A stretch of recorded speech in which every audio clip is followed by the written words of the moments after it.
काय ना म्हणजे हिशोब तपासणीचं काम नाथबाबांच्याकडे दिलं.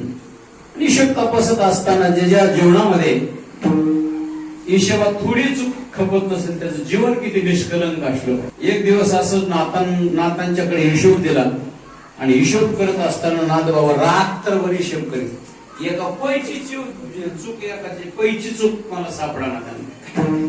पहाटे 4 वाजले. जनार्दन पंत उठून पाहतात नाथबाबांच्या खोलीमध्ये अनेक उजळे नाथ झोपले नाहीत. म्हणून महाराज दार उघडलं, पाहिलं आणि दार उघडून आत जायला सांगितलं. आता जागच आहे. जागच एवढा शब्द दिल्याबरोबर नाथबाबांनी टाळी वाजली. सापडली सापडली सापडली म्हणून उड्या हाणून लागली. उठून आनंदात उड्या हाणून लागली. जनार्दन पंताने सांगितलं ना आता एवढा जीवनामध्ये आनंद कसा झाला? काय आनंद झाला? कशात? म्हणजे एका पैची चूक सापडत नव्हती, ती सापडली म्हणून जीवनामध्ये आनंद. त्यावेळी जनार्दन पंताने सांगितलं ज्याच्या जीवनामध्ये एका पैची चूक सहन होत नाही त्याचं जीवन किती निष्कलंक असलं पाहिजे आणि ती योग्य वेळ आता अनुग्रहित करण्याची आलेली आहे.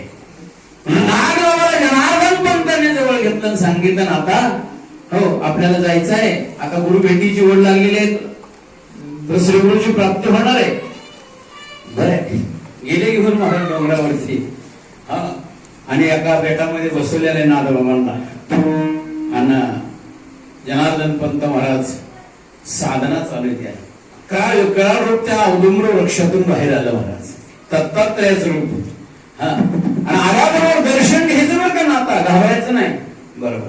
आणि ते रूप पाहिल्याबरोबर नाथबाबा घाबरले महाराज. दर्शन घेतलं आणि पुन्हा जनार्दन पंताने सांगितलं नाथबाबा नाथा दर्शन घेतलं म्हणले नाही घेतलं भीती होत. अरे आणि एक वेळ आणि पुन्हा दत्तात्रय प्रगट झाले. पुन्हा नाथबाबांनी दर्शन घेतलं. जनार्दन पंतांनी नाथबाबांना दत्तात्रयाच्या चरणावरती नतमस्तक व्हायला सांगितलं.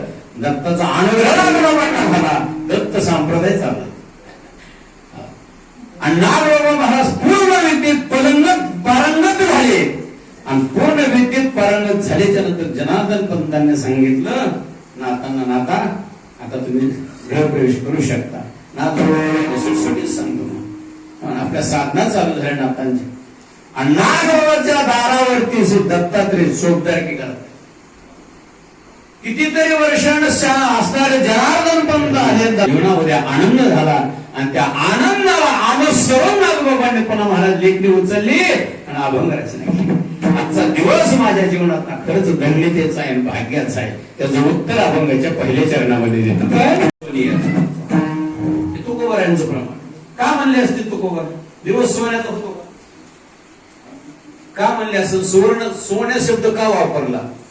पिकली ही वाचा रामणा धन्य दिवस आजी झाला सोनियाचा. ज्या दिवशी माझ्या मुखाला भगवंताचं नामस्मरण आलं तो दिवस माझ्या जीवनातला कसा आहे?